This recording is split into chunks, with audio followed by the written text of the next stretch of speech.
안녕하세요. 실내 디자인 기본 설계 도면 작성하기를 함께 진행하고 있는 교사 한기욱입니다. 스케치업의 기본 명령어부터 하나씩 배워가면서 각 명령어의 특징을 좀 자세히 알아보는 시간을 갖도록 하겠습니다. 자, 일단 스케치업에서 기본 화면 구성을 그 전에도 한번 했었는데요. 자, 이렇게 도구 상자를 좀 배치를 해주면 좋겠습니다. 오른쪽에는 트레이가 기본적으로 떠 있을 거고요. 왼쪽에 큰 도구 세트가 들어오도록 해주시고, 위에 쪽에 이렇게 위에 쪽은 그때 필요한 것들을 여기 이렇게 꺼내거나 또 체크해서 없애거나 이런 방식으로 해주면 좋겠습니다. 현재는 단면, 레이어, 뷰, 스타일, 시작, 큰 도구 세트, 표준 이 정도가 있는 상황입니다. 자, 그리고 스케치업의 명령어는 크게 이렇게 풀다운 메뉴라고 하죠. 위에 지금 파일, 편집, 보기, 카메라, 그리기, 도구, 창, 도움말 이런 게 있고요. 그 다음에 나머지 명령어들은 이렇게 그림으로서 아이콘으로서 표현이 되고 도구 막대로 표현이 되고 있는 상황입니다. 자, 일단 처음에 화면에 그릴 수 있는 이 화면에 기본적으로 우리가 3차원 프로그램이기 때문에 축부터 좀 신경을 써주셔야 되는데요. 이렇게 보시다시피 원점을 기준으로 X축은 빨간색, 그 다음에 Y축은 초록색, 그 다음에 Z축은 파란색입니다. 뭔가 이렇게 선을 그리거나 할 때 보면 이렇게 그 Y축으로 가면 초록색이 나타나고 또 X축으로 움직이면 빨간색, 그 다음에 위로 올라가면 파란색이 나오죠. 밑으로도 마찬가지고요. 그다음에 각각의 음수 방향은 실선이 아니라 점선으로 표현이 되고 있습니다. 자, 도구 모음은 본인이 편한 대로 배치시키면 되고요. 배치시킬 때 이렇게 앞쪽에 가보면 이런 식으로 도구 모음을 이동할 수 있는 이동창이 이런 식으로 뜹니다. 뭐 2줄 또는 3줄 옆으로 또 빼도 되고요. 뭐 이런 식으로 그게 뺐다가 다시 뭐 요거를 이쪽으로 넣어도 되고요. 줄을 이렇게 배치를 해주셔도 되고요. 편하신 대로, 편한 방식대로 써주시면 되겠습니다. 자, 이렇게 배치를 편하신 대로 해주시고요. 자, 우리 축부터 보도록 하겠습니다. X, Y, Z축이 있다고 했는데 일단 형태를 그려서 작은 형태를 하나, 사각형 박스 하나, 육면체를 임의로 그려보도록 하겠습니다. 사각형으로 그린 다음에 풀 푸시를 이용해서 끌어올렸는데요. 자, 지금 스케치업에서는 추정이라는 값이 존재를 하는데 거의 모든 3D 프로그램에 이게 있을 거예요. 자, 여기에 그려진 그 육면체 위에 선을 더 추가시키기 위해서 이렇게 근처에 가보면 이렇게 근처로만 가도 이렇게 자석처럼 여기가 끝점이다. 그 다음에 여기가 중간점이다. 또 이쪽이 끝점이다. 또 이렇게 가장자리다. 그 다음에 여기는 면 위다. 시작점이다. 면에 붙인다, 뭐 시작점이다 등등 이런 식으로 추정점이 표현이 됩니다. 각 추정점마다 이렇게 색깔이 조금씩 다르죠. 끝점은 초록색, 중간점은 하늘색, 여기 또 초록색, 그 다음에 나머지 좀 빨간색, 면에는 파란색 이렇게 색깔이 조금씩 다르게 추정점이 있고요. 추정이라고 생각하시면 되겠습니다. 자, 여기에 뭐 예를 들어 홀을 하나 추가적으로 그린다고 할 때도 이런 식으로 보면 이제 움직여 보면 축의 이제 색깔이라든가 이런 게 나오죠. 위쪽으로 갈 때는 지금 이렇게 파란색이 뜨고요. 그 다음에 아래쪽으로 가면 이렇게 초록색이 뜨고요. 방향에 따라서 이렇게 축의 색깔과 뭐 이런 점들과 이런 것들로 인해서 여러 가지 기능이 있는데 이게 추정이 어떤 때는 굉장히 꼭 필요한 기능이긴 한데 상황에 따라서는 이게 굉장히 어렵게 내가 가려고 하지 않은 다른 지점에 뭐 가거나 뭐 이럴 때도 있어요. 여기 중간점에서 중간까지 정확하게 맞추기 위해서 이렇게 한다든가 이런 식으로 쓸 때 굉장히 많이 유용하게 쓸 수 있는 기능입니다.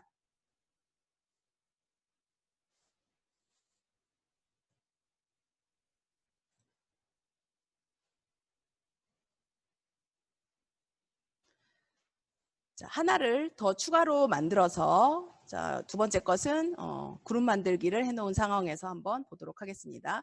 자, 자, 이때도 그룹 만들기를 한 상황에서의 추정점을 확 비교해 서로 그룹이 되지 않은 객체와 그룹으로 만들어진 객체의 추정점의 차이점을 또 보도록 하겠습니다. 그룹으로 만들지 않은 상태의 객체에서는 이렇게 추정점이 가다 보면 끝점은 이렇게 초록색, 중간점은 하늘색, 그다음에 여기 또 끝점은 초록색 이런 식으로 표현이 된다면 똑같은 부재라도 그룹 만들기를 한 경우에는 이렇게 이게 분리 다음부터 그리는 선은 이 그룹 외에서 사용된다라고 생각이 돼서 표시를 하기 위해서 같은 끝점이라도 이렇게 보라색, 그 다음에 중간점도 역시 보라색, 그 다음에 이렇게 보라색으로 그룹에서는 이런 점들이 전부 다 보라색으로 표현이 됩니다. 자, 그러면 이 그룹 안으로 들어가서 역시 같은 기능을 실행을 하면 저기 그룹 안에서는 또 원래대로 이렇게 초록색, 그 다음에 하늘색, 뭐 중간 가장자리에는 빨간색 이런 식으로 색깔로 추정점을 다르게 표시를 해서 이게 현재 그룹에서 작업이 되고 있는지 그룹이 아닌지를 구분할 수 있는 키워드가 되고 있고요. 또 이런 추정점들이 예를 들어서 자 이렇게 중간점과 중간점을 이어서 하나를 한쪽을 살짝 위로 올려볼게요. 자 이렇게 올려놓고 나서 자, 추정점을 사용을 하는데 사용을 하다 보면 이게 추정점이 근처에 다른 선들로 이렇게 간섭을 받아가지고 좀 되게 불편할 때가 있거든요. 이런 때 추정점을 정확하게 하고 싶을 때는 Shift 키를 누르면 이렇게 선이 요 선이 굉장히 굵어지는 게 상 보일 거예요. 파란 축에 이렇게 방향을 잡아놓고 이렇게 한다든가 이렇게 되면 계속 요 추정에 잠금이 됩니다. 다시 다른 예를 들어보면 찍어서 또 움직이면서 Shift 키를 누른 채로 움직이면 추정의 녹색 축에 이게 추정 잠금 기능이 됩니다. 자, 이렇게 해서 추정 잠금 기능을 이용해서 자, 이런 식으로 좀 정확히 이 지점까지 이렇게 선을 그리고 싶을 때 끝나는 선이 정확히 길이를 맞춰서 그리고 싶을 때 이런 식으로 추정 잠금 기능을 사용하면 된다는 거죠. 화살표 방향키를 활용하면요. 예를 들면 이제 이렇게 회전키 같은 걸 사용을 할 때 보시면 이렇게 면이 입체적으로 돼 있을 때는 평면을 하나 그려보고요. 자, 회전 방향키 같은 걸 활용해 보면 이렇게 회전하는 요 각도 키도 평면에서 움직이는 파란색 회전, 그 다음에 빨간색, 초록색 이런 것들이 있는데 이게 이렇게 평면일 때는 이렇게 입체가 아니기 때문에 계속 이렇게 한 방향밖에 나오지 않아요. 지금 보시다시피 이 입체일 때는 그 방향에 따라 여러 가지 방향의 각도기가 자연스럽게 나오는데 평면일 때는 이렇게 하나밖에 나오지 않거든요. 이때도 요 방향을 바꾸고 싶거나 이것도 이제 추정 기능을 이용해서 이렇게 화살표 키 여러분 키보드에 화살표 키들을 이용을 하면 이렇게 색깔이 면이 바뀌는 회전이 가능합니다. 화살표 키를 다양하게 눌러보면 오른쪽 키, 왼쪽 키 뭐 이렇게 눌러보면 그래서 요거를 뭐 회전하고 싶을 때 자, 지금 상황에서는 파란색은 이렇게밖에 되지 않는데 자, 요거를 키를 바꿔서 자, 이런 식으로 하면 각도를 다르게 지금 이런 식으로도 회전시킬 수 있고요. 또 이렇게도 움직일 수 있습니다. 자, 이렇게 방향키 등을 이용을 해서 강제 추정 방향을 화살표 키를 이용해서 만들 수 있고요. 자, 그 다음에 보통은 처음에 스케치업을 시작을 할 때 템플릿 선택을 하고 오는데 그 템플릿의 환경이나 이런 것들을 확인하기 위해서 자, 모델 인포부터 보도록 하겠습니다. 자, 메뉴바에서 윈도우 창에서 모델 정보, 모델 인포, 모델 정보를 누르시면 이렇게 여기에 이 지금 현재 모델에 대한 설명들이 나와 있는데 단위가 보시면 지금 현재 십진수죠. 십진수, 분수 여러 가지가 있는데 십진수를 씁니다. 보통 우리.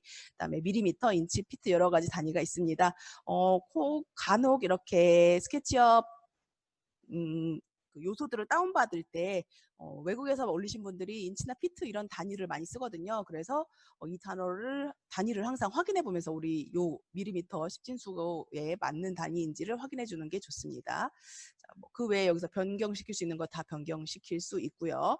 추후에 렌더링이나 애니메이션 등등 이런 것들 또 치수에 관련된 것들 등등을 바꿀 때 여기 모델 정보에서 많이들 활용을 합니다. 자, 그다음에 뭐 많이 사용을 하는 프로그램을 많이 사용을 하다 보면 여러분이 대부분 단축키를 많이 사용을 하는데 단축키 설정할 수 있는 곳도 메뉴바에 있습니다. 창에 있습니다.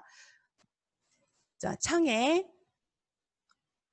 환경 설정에 가보시면 단축키가 있습니다. 단축키. 여기에 보면 이미 기본적으로 주어진 단축키가 이렇게 할당되어 있는 게 있는 곳도 있고요. 아니면 여러분이 지금 뭐 쓰면서 이렇게 만들어도 되는데, 자, 지금 보시면 그 그리기 중에서 원은 할당이 C가 돼 있고요.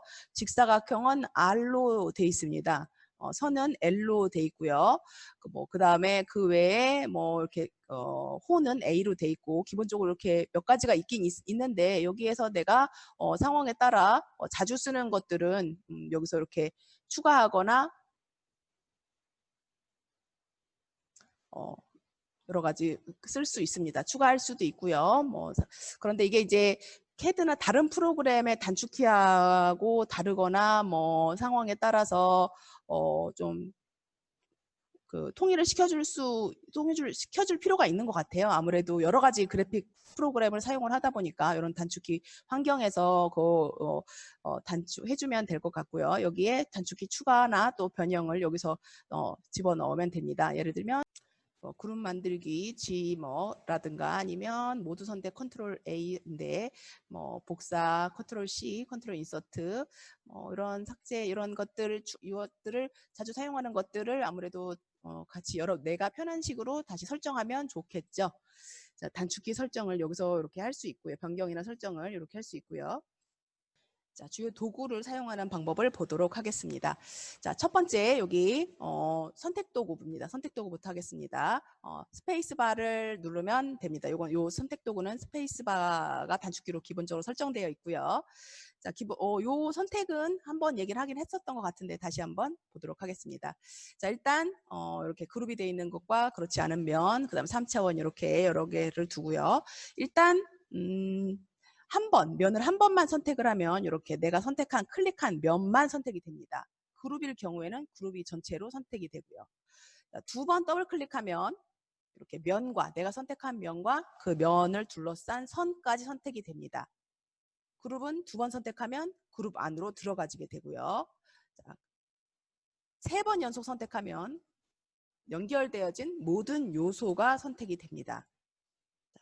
그리고 여기서 예를 들면 여기 면에서 이 면을 빼고 선만 선택하고 싶을 경우에는 두 번 클릭해서 선택한 상태에서 Shift 키를 누르면 플러스 마이너스가 됩니다. 이때 한번 다시 클릭을 하면 이렇게 선만 선택이 되고요. 이렇게 추가 한 번 더 누르면 또 추가가 됩니다. 그다음에 뭐 여기에 연결해서 추가로 더 선택하고 싶을 때는 컨트롤 키를 누르면 선택키 뒤 옆에 빨간 플러스 버튼이 나오면서 또 연결된 선택들이 하나씩 원하는 것들을 추가해서 선택할 수 있습니다.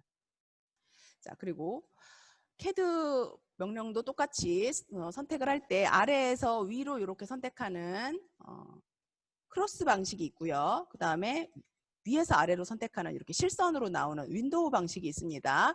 차이점은 똑같습니다. CAD랑 똑같습니다. 위에서 아래로 선택을 할 때는 완벽히 포함되어 있는 것만 선택이 됩니다. 일부 걸치는 것들은 선택이 안 되죠. 그 다음에 크로스 방식일 때는 일부만 걸쳐도 모두 선택이 됩니다. 걸쳐 있는 모든 것이 선택이 됩니다. 자, 이런 식으로 선택을 할 수도 있고요. 두 번째, 지우개 도구를 보도록 하겠습니다. 자, 지우개 도구는 보다시피 보통 주로 선을 삭제할 때 주로 사용하고요. 또 간혹 객체를 숨기거나 부드럽게 표시할 때도 사용을 합니다. 자, 일단 지우개를 가지고 선을 앞에 선택을 하면 지워집니다. 그리고 그 선이 포함된 면까지 이렇게 같이 지워집니다. 이게 지우개의 가장 첫 번째 버전인데 상황에 따라서는 이 지우개보다는 선택한 다음에 딜리트 키를 이용을 해도 지우개랑 같은 효과를 볼 수 있습니다. 딜리트 키. 자, 근데 Shift 키를 누른 채 지우개를 Shift 키를 누른 채로 이렇게 지우면 차이점은 보시다시피 자, 이렇게 선이 없어졌죠. 없어졌는데 면은 없어지지 않았어요. 아까 Shift 키를 누르지 않고 지우면 이렇게 지금 요거까지 같이 없어요. 관련되어진 선들이 면들이 같이 없어지는데 Shift 키를 누른 채로 선을 지우면 같이 없어지지 않습니다. 그렇죠? 지금 차이점 보이시죠? 아까 요 면이 사라졌었는데 지금은 사라지지 않죠. 자, 요거는 뭐냐면 지금 있는 Shift 키를 하고 지운 거는 이렇게 이런 것들은 선들을 지운 게 아니라 잠시 숨긴 역할을 하는 겁니다. 숨기는 역할. 이렇게 하면 선들이 좀 이렇게 마감선이 보이지 않으니까 좀 약간 부드럽게 보이시죠? 자, 요거는 선이 잠깐 숨겨져 있는 건데 이 선이 실제로 확인하고 싶으시면 메뉴에서 편집에서 숨기기 취소를 하시면, 그래서 여기에 보면 모드나 마지막에 선택된 객체가 있는데 여기에 모드를 선택하면 아까 봤던 것들이 전부 다 다시 나타나고요. 자, 여기에 이제 숨기기 기능을 한 상황에서 역시 편집에서 숨기기 취소를 가져가시면 마지막에 선택된 거면 마지막에 선택된 부분만 또 숨긴 다음에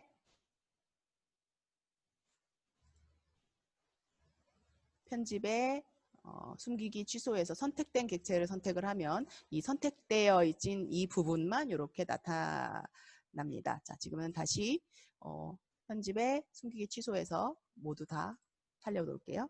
자, 이렇게 선을 부드럽게 하는 곳에도 응용이 되는데, 자, 그 다음 페인트통 도구에 대해서 보도록 하겠습니다. 자, 재질에 관련된 도구인데 페인트통 도구는 저렇게 페인트통 도구를 누르면 이쪽 트레이 쪽에 재질에 관련해서 기본 재질 값들이 이렇게 제공이 됩니다. 자, 이것도 그 평면도 따라하기에서 인터넷의 재질을 활용하는 것을 약간 몇 가지 한번 연습을 해봤었는데 가장 또 스케치업의 강력한 기능이죠. 이 재질 기능. 자, 재질은요. 보통 이렇게 재질 페인트통은 여기 재질 탐색기 트레이에서 한번 보도록 하는 게 더 좋습니다.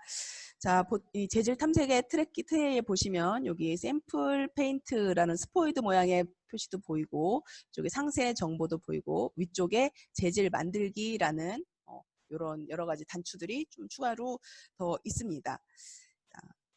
처음에 요 재질을 넣기 전에 재질은 지금 뭔가를 어떤 재질을 하나 선택한 상황에서 필요한 재질을 선택해서 면을 클릭을 하면 지금은 이제 그룹 상태로 한꺼번에 들어갔고요. 그룹이 아닌 곳은 이렇게 면이 하나씩 클릭을 할 때마다 들어가지는데 재질을 알기 전에 면의 방향부터 좀 먼저 알아주는 게 좋아요. 자, 스케치업 같은 경우는 지금 이렇게 보시다시피 이렇게 하얀색 면으로 보이는 데가 있고 또 이렇게 좀 짙은 회색 느낌으로 보이는 두 가지 면이 있는데 이게 앞면과 뒷면입니다.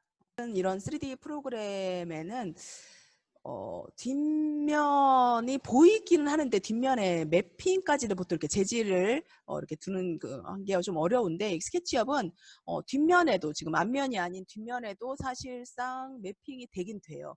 자, 이게 되다 보니까 지금 여러분들 같은 경우는 앞면과 뒷면이 큰 차이가 무엇일까 하는 의문이 지금 들었는지 모르겠습니다. 앞면과 뒷면에는 이렇게 스케치업에서는 분명히 앞면, 뒷면을 이렇게 표현을 했는데 매핑은 둘 다 앞면이든 뒷면이든 내가 클릭을 하면 이렇게 된단 말이에요. 뒷면도 지금 됐고 앞면도 또 클릭을 하면 되겠죠. 이런 식으로 흰색이든 회색이든 이렇게 차이가 나는데 이 뒷면이 좀 앞면과 뒷면의 재질이 부여됐을 때 어떻게 차이가 있는지 한번 예시를 통해서 알아보도록 합시다. 자, 다시 기본적인 육면체 하나를 그리고 잠깐 좀 이 모양의 변화를 주기 위해서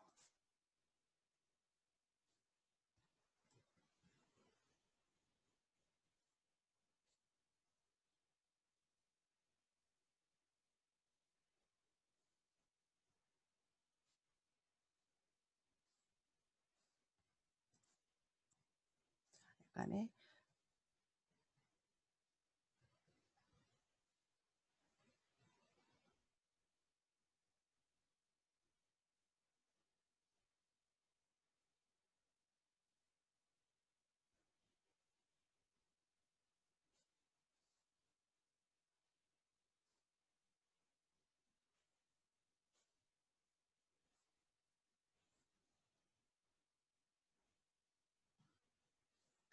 자, 지금 하나의 모양을 하나 만들었고요. 그 옆에 복사를 해서 면을 이렇게 오른쪽에서 면 반전을 눌러왔어요. 이게 다 선택한 상황에서 오른쪽이 면 반전을 누르면 이게 뒷면, 지금 색깔이 달라졌죠. 면 반전이 되는데 이 면 반전의 차이점을 보기 위해서 먼저 세팅해야 될 게 기본 트레이의 여기 스타일입니다. 스타일. 자, 요런 이걸 보여주는 요 스타일을 편집해서 지금 스타일의 편집 탭에 들어가시면 색상을 지금 그냥 모두 같음으로 보통 기본적으로 설정이 되어 있는데 재질별로 바꿔주고 나서 재질별 지금 재질에 대한 그 상세함을 보다 보니까 이런 작업을 좀 확인을 하시고 나서 한번 재질을 넣어 볼게요. 자, 지금 앞면으로 되어 있는 곳에 벽돌을 이렇게 클릭을 했더니 지금 모든 면에 다 들어갔죠. 자, 모든 면에 들어가고 지금 누르니까 약간 변화가 조금 보입니다. 뒷면에도 똑같은 방식으로 또 이렇게 벽돌을 넣었습니다. 자, 그리고 주변을 또 클릭을 했더니 두 개의 차이점 보이시나요? 자, 지금 여기는 뒷면으로 되어 있는 곳은 이렇게 지금 원래 기본적으로 들어갔던 까만 선이 아직 있습니다. 그리고 앞면에 재질을 넣은 데는 이렇게 모서리 부분이 이렇게 선들이 없어졌죠. 두 개가 이런 차이가 있는데 차이점은 앞면에다가 재질을 할 때는 재질을 넣을 때는 지금 모든 다 선택이 됐잖아요. 면과 선이 다 같이 선택됐잖아요. 이 선 위에도 재질이 들어가서 그렇습니다. 선 위에도 재질이. 그 다음에 뒷면 같은 경우는 역시 같은 방법으로 해도 선에는 재질이 들어가지 않습니다. 선에는 재질이 들어가지 않아요. 그런데 이게 평상시에 이 스타일에서 이게 색상이 재질별이 아닐 때는 재질별이 아니라 모두 같음으로 일 때는 이게 차이가 없거든요. 그래서 평상시 우리가 차이가 없다고 생각하는데 우리가 모두 최종적으로 내보낼 때는 보통 재질을 다 집어넣은 상황에서는 재질 값이 다 들어간 상태로 내보낼 경우가 많습니다. 자, 그래서 여기 스타일에서 이 재질별로 넣고 한번 확인을 해보면 앞면으로 넣었을 때 실제 우리 뭐 3D 그래픽 뭐 인테리어 이런 것들도 이런 선들이 보이는 건 아니잖아요. 스케치할 때는 이런 선들이 있겠지만 실제 건물에는 이런 선들이 없습니다. 이게 더 자연스럽겠죠. 이런 식으로 앞면으로 한 게. 그래서 재질이 들어가는 우리가 보이는 최종적인 면은 앞면이 되도록 신경을 많이 써주셔야 되겠습니다. 면의 방향을 재질을 넣었을 때 큰 차이가 없다라고 생각을 하시는데 큰 차이가 이렇게 그 차이가 있기 때문에 가급적 재질은 뒷면이 아니라 앞면에 자, 이렇게 다른 재질을 한번 또 넣어볼게요. 자, 이렇게 자 재질은 앞면에 두는 것이 좋습니다. 재질을 넣을 때는 앞면에 되도록 면을 신경 써주시면 되겠습니다. 면을 바꾸는 방식은 아까도 했지만 이렇게 면 반전을 누르면 자 얘도 면 반전을 누른 상태에서 다시 한번 재질을 넣으면 이런 식으로 얘도 똑같이 이렇게 되겠죠. 자, 세 번째 지금 네 번째 선택 도구 그다음에 지우개 도구, 페인트 도구에 대해서 잠시 해봤고요. 또 모든 면을 지우고 자 그다음 연필부터 선 도구부터 하도록 하겠습니다. 선 도구는 뭐 당연히 선을 그릴 때 사용됩니다. 선을 패곡선으로 만들면 면이 만들어지는 거고요. 선을 하나만 그릴 때는 선이고요. 그다음에 요거를 반복해서 닫히도록 이렇게 하면 면이 만들어지고요. 또 면을 분할하거나 또 삭제된 면을 다시 만들 수도 있는 게 선 도구입니다. 기본 단축키가 라인이라서 L이 많이 설정되어 있고요. 또 좌표축은 역시 X, Y, Z축을 기본적으로 보시면 되겠고요. 크기를 입력하고 싶으면 정확한 크기대로 하고 싶으면 선을 그릴 때 찍은 다음에 아래쪽에 지금 이렇게 선의 길이가 보이는 게 보이시죠? 자, 2000 하면 자 2000만큼 움직이시고 자, 위쪽을 또 움직여서 색깔을 움직여서 선을 이렇게 그릴 때 내 눈에 보이는 이 평행을 찾으면 안 되고요. 이렇게 축을 움직여봐서 축을 잘 활용을 해서 녹색 축에라고 뜰 때 다시 2000 넣고 또 이렇게 2000 이렇게 값을 정확히 입력해서 선을 그릴 수도 있습니다. 높이 값도 이런 식으로 자, 1000 이런 식으로 움직이시면 되겠죠. 또 다음에 움직일 때는 이렇게 축이 있는 쪽으로 2000 이런 식으로 들어갈 수 있고요. 자, 선을 그릴 때도 Shift 키를 이용하면 이렇게 축에 맞는 방향으로 보통 정확하게 그릴 수 있습니다. 처음에 선택키에서도 그렇듯이 Shift 키를 중간중간 이용하면 만들어질 수 있습니다. 다섯 번째, 호 도구를 먼저 보도록 할게요. 선 다음에 호를 먼저 보도록 할게요. 자, 호는 기본적으로 여러 가지 지금 여기는 총 4가지의 호 버전을 보여주고 있는데요. 뭐 2.5 먼저 보도록 하겠습니다. 호는 기본적으로 두 점을 지금 2.5는 두 점을 그린 다음에 반지름 값을 입력하는 방식으로 호를 그릴 수 있는데 그러졌다 해도 얘도 사실 호를 잘 보면 모든 그래픽 프로그램의 그 호가 같은 원리겠지만 요소 정보를 이렇게 보시면 이렇게 옆에 보시면 조각이라는 게 있습니다. 직선의 연결이죠. 지금은 12조각으로 되어 있는데 뭐 6조각으로 좀 분리를 하면 이 직선이 좀 바로 이렇게 보이시죠?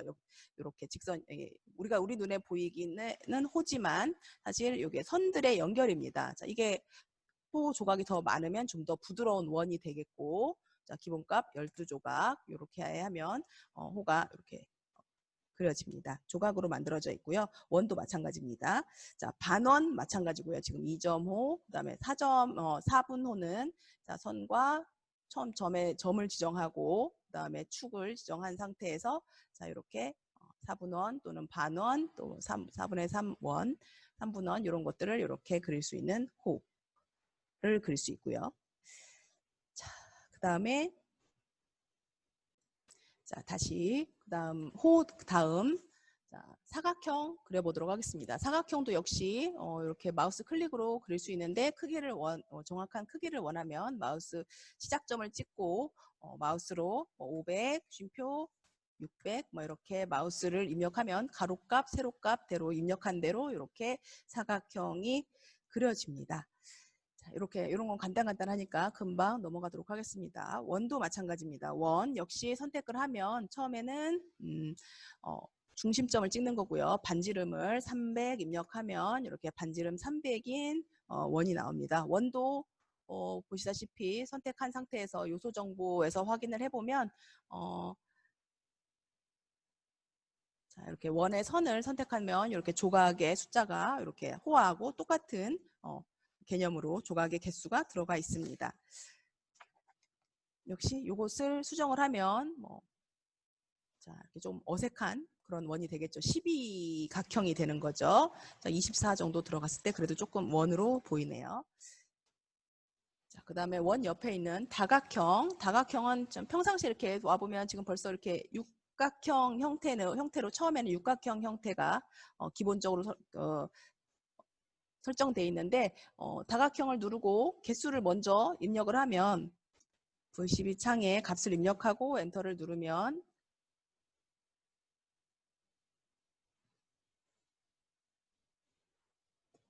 이렇게 삼각형이나 다른 각형으로 바꿀 수 있습니다. 역시 클릭을 하고 반지름 값을 입력을 하면 이렇게 그 크기에 맞는 각형이 만들어지기도 하고요.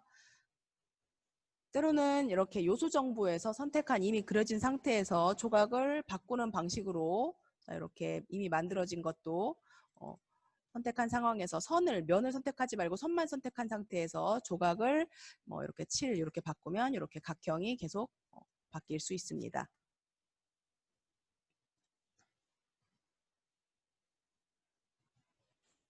자, 오늘 일단 첫 번째 시간 이렇게 주로 이렇게 그 선택 도구, 지우개 도구와 그리기 도구에 대해서 아주 간단하게 알아봤는데요. 요거는 좀 금방 익숙할 수 있는 어렵지 않은 부분들일 거라고 생각이 돼요. 자, 여기에 추가적으로 이제 좀 밑에 이제 수정 도구와 뭐 이런 것에서 약간 이렇게 옵션이 좀 더 있으니까 여기에 좀 더 집중해서 들으시면 금방 스케치업을 잘 사용하실 수 있을 것입니다.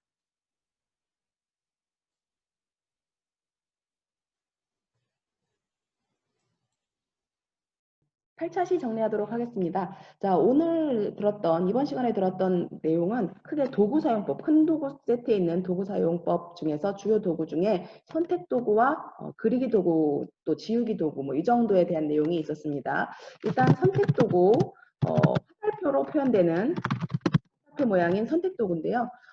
요 선택 도구는 일단 크게 한 번 클릭, 두 번 클릭, 세 번 클릭일 때마다 클릭의 횟수에 따라서 선택되어지는 게 달라지고, 또 윈도우 방식, 크로스 방식이 있을 수 있다는 거, 그 다음에 컨트롤 키와 쉬프트 키를 이용하면 선택을 추가나 제거할 수 있다는 내용이 있었고요. 그 다음에 우리가 지우개 도구, 지우개 도구를 활용을 했었는데요. 지우개 도구는 선을 지울 때 사용이 되지만 또 컨트롤 키를 이용하면 지우기 기능도 있지만 또 숨기기 기능도 있다는 내용을 했었고요. 그 다음에 세 번째가 그리기 도구, 연필 모양인데, 그리기 도구도 연필과 호와 뭐 여러 가지에 대해서 같이 했었죠. 그 다음에 그리기 도구, 그 다음에 페인트통 도구, 재질 도구에 대해서 잠깐 얘기를 했었는데, 재질 도구에서는 주로 면의 방향성에 대해서 얘기를 많이 했었습니다. 앞면과 뒷면이 색깔이 다르게 표현되는 앞면과 뒷면이 있는데, 그 앞면과 뒷면의 차이점, 앞면은 재질이 선까지 들어가고, 뒷면에는 선을 제외하고 면에만 재질이 들어가는 특징 등에 대해서 얘기를 해봤습니다. 오늘의 이런 그리는 도구는요, 되게 간단한 것 같지만, 요 간단한 이런 것들을 활용을 해가지고, 우리가 지금 결국 여기서부터 기본이 시작이 돼서 3차원 도면이 나오는 거잖아요. 자, 다양한 형태로 좀 더 기본적인 원리를 가장 중요하게 생각하시고, 쉽지만 간단하지만 좀 상세하게 알아두고 잊지 않고 특징들을 잘 기억을 해야 추후에 다른 그래픽 도구를 사용할 때도 많이 활용이 될 것으로 생각이 됩니다. 자, 그러면 다음 시간에 편집 도구랑 수정 도구에 대해서 또 알아보는 시간을 가지도록 하겠습니다.